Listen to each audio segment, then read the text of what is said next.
My name is Randy Beardsley, and welcome to the Beardsley Doctrine. If you are retired or ever plan on retiring, you'll want to listen to this because collecting the Social Security payments that you worked for your whole life, it may not be as easy as you think. If you don't want death to be your new retirement age, let's talk about Article 4. We reject the notion that Social Security benefits should be cut to those that spent a lifetime investing in this system, regardless of the trust fund amount or the retirement income. We support that no benefits will be cut and any shortfalls will be covered by the general fund while the necessary tax structure is put in place for long-term system viability. Now, why is this important?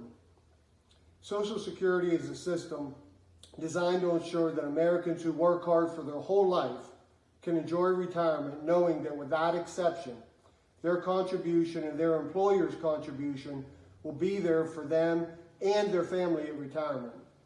In general, Social Security does a pretty good job of offering security in retirement. It's one of the few systems that we pay taxes into where the people that pay for it actually get to partake of the benefits of the system. Most government taxes take your money, redistribute it to someone else. There is some redistribution in the Social Security system. And even though you're unlikely to get all your money back if you worked hard your whole life, unless you live to be 100, it works well overall. It's called a tax, but really it's more like a forced savings plan for you to ensure that when you're older and it's more difficult to work, that you have a secure income that you saved for during your working years. After you've worked 40 or 50 years and paid into the Social Security system, it isn't acceptable that your benefits should be taken away or reduced, especially since you weren't going to get back all you paid in the first place. The people that pay into Social Security are the backbone of our country. They go to work every day. Their contribution provides the money for everything our government does. Without them, our country would have already failed completely. Under no circumstances should our government deny these men and women the income that they earned with their hard labor. We can't allow misguided government policies to rob our parents, our grandparents, and ourselves at some point in the future of what we've earned. Now let's review how this system works. I'll give just a brief overview here, since this will be covered in more detail in a future education series segment on Social Security. The Social Security system has always operated solely off the Social Security tax. There are two main taxes that you pay when you work: Social Security and payroll.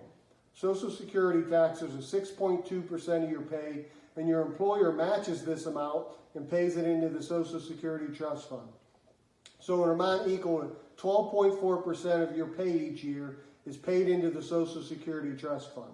Social Security taxes are used solely for Social Security and Social Security disability. While payroll withholding taxes are paid into the general fund, the general fund pays for welfare, military, government workers, roads, everything else. While most Americans that work and pay withholding taxes often get little benefit from those taxes, Social Security taxes contribute to a system, a rare one, where the benefits are paid out to the same people that contributed to the fund. Social Security funds are only used for workers that have earned these benefits by working long enough to qualify. It mostly operates like a Ponzi scheme, though.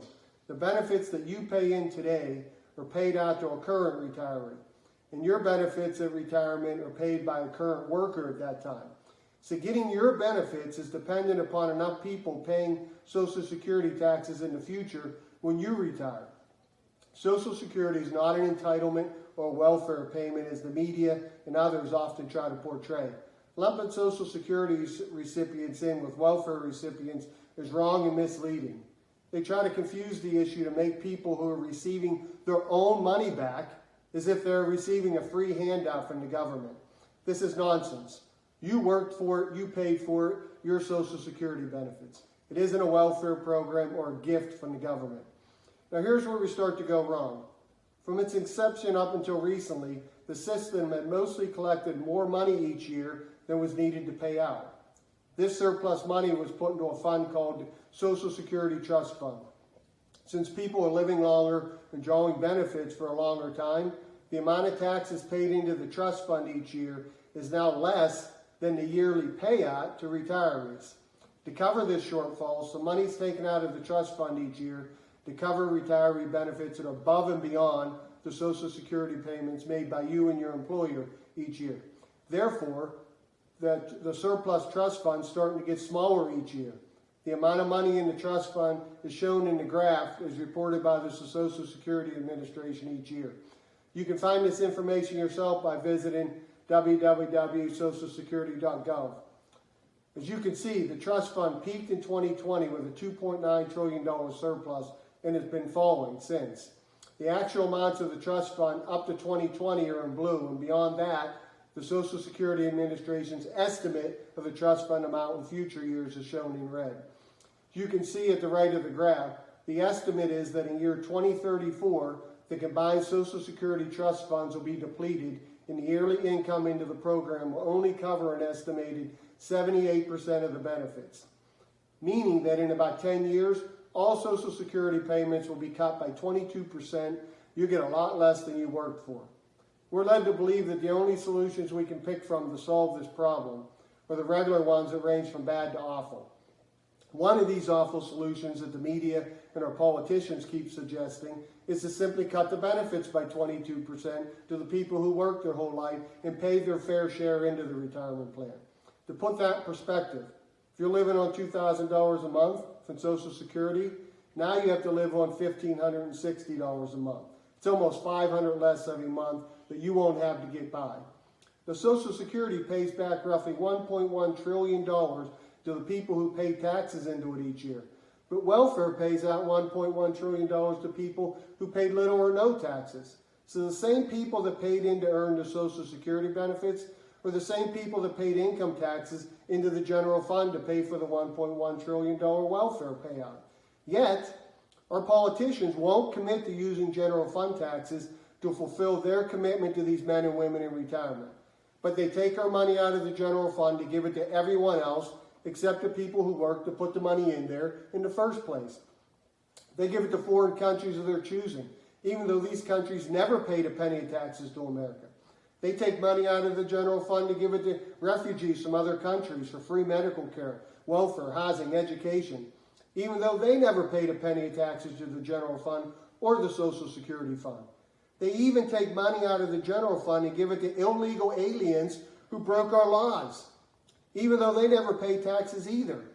But when it comes to spending some of the general fund on Americans to fulfill the promise we made to them after a lifetime of work, it sounds like they're saying, tough, time for a benefit cut for you. This is wrong, not acceptable.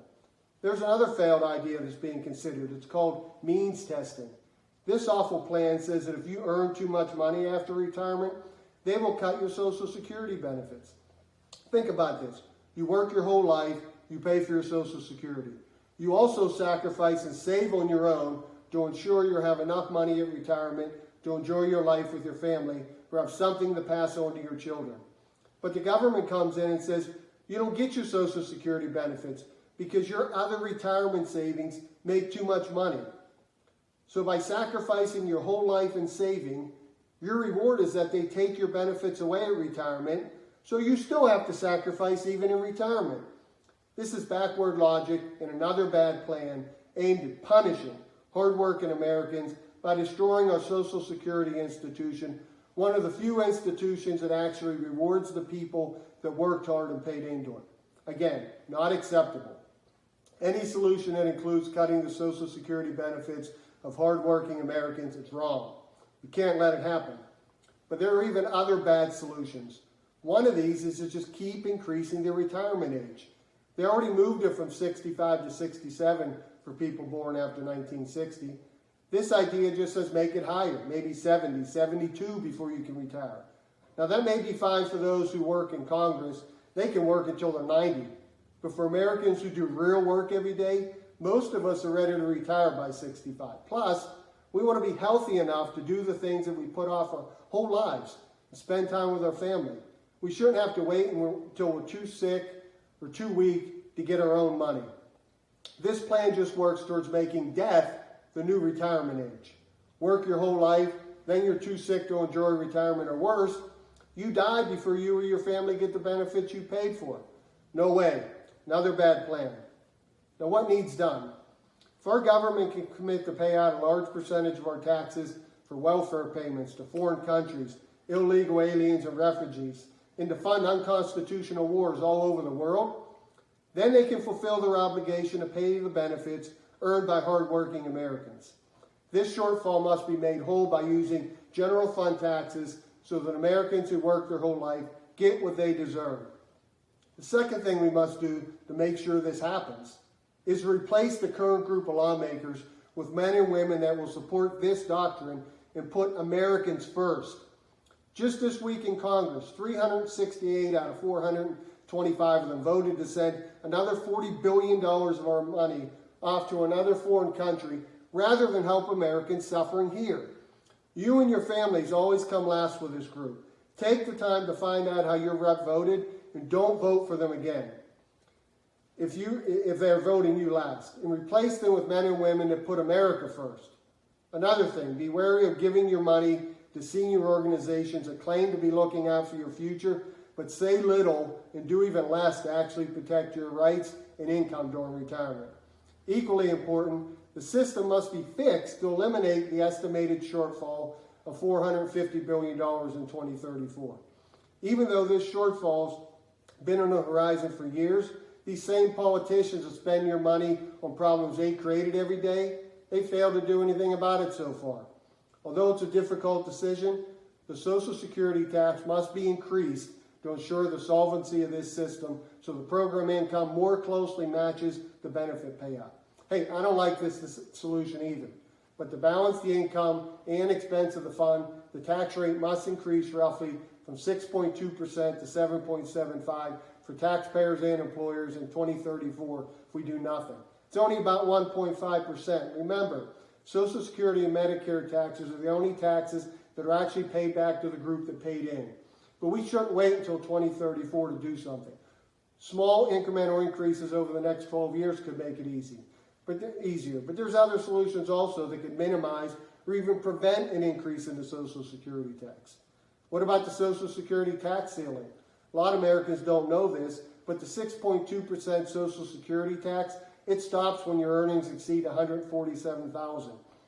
You may believe everybody pays the 6.2, but it stops for those that make this amount. So why doesn't this tax affect all your earnings? That's a good question. Is it because, unlike the withholding tax that has 1,000 loopholes, the Social Security is a flat tax that must be paid? Who knows? But some quick math using the Census Bureau's income data says that if the Social Security tax was levied on all income, it would generate about $220 billion more dollars towards Social Security today, and probably double that in 10 years. That'd be close to covering the whole shortfall. Maybe that's a viable solution. Increase the tax limit for all income. That's a solution that needs a hard look at. But what about this solution? Social Security disability payments consume $130 billion a year of Social Security contributions. People receiving Social Security disability payments have increased at a pace that's 22 times greater than the population increase since 1960. And disability payments increased at a rate 200% times faster than the rate of actual retiree payments. Take a look at this graph. In 1960 on the left, 95% of Social Security payments went to retirees and only 5% to disability.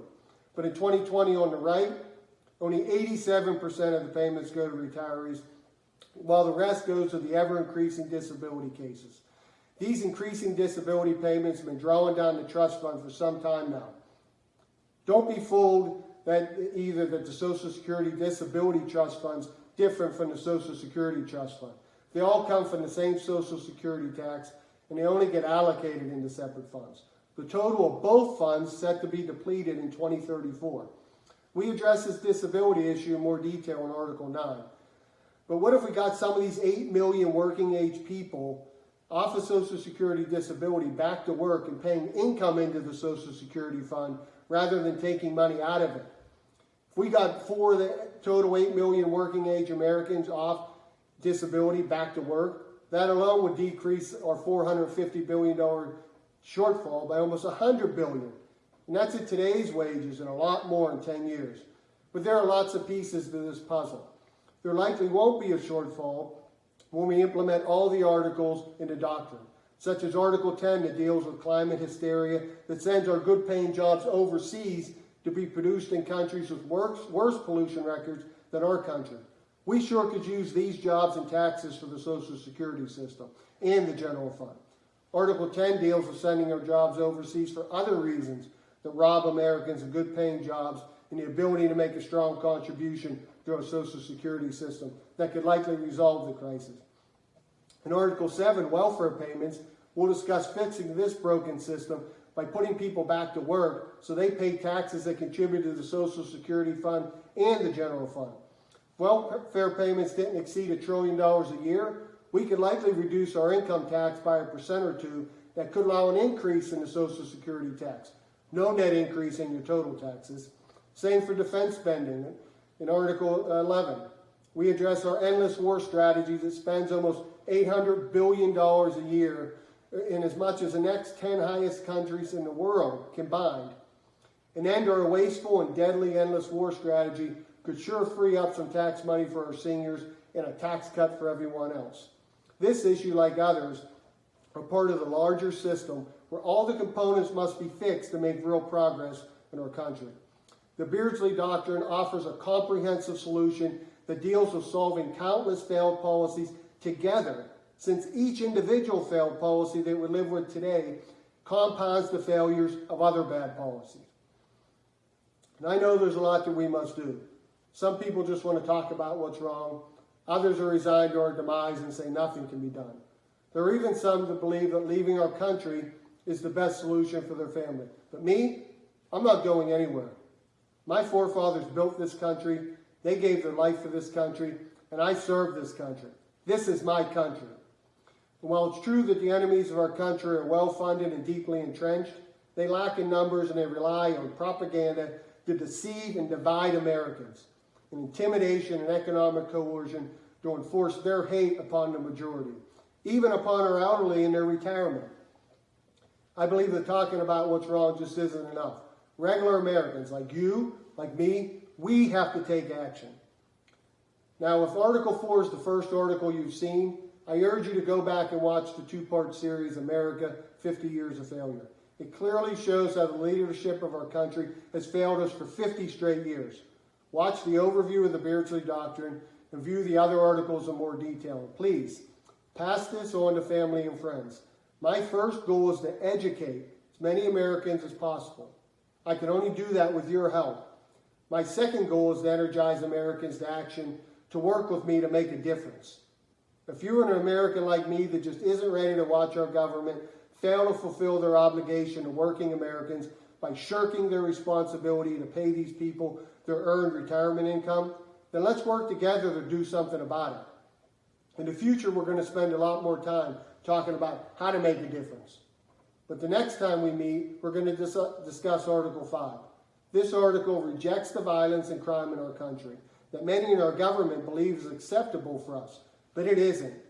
It rejects the idea that criminalizes our self-defense against this violence, and it makes it clear that removing those from authority that have failed to defend our God-given and constitutionally protected rights, it's not only our right, it's our obligation. I'll see you next time.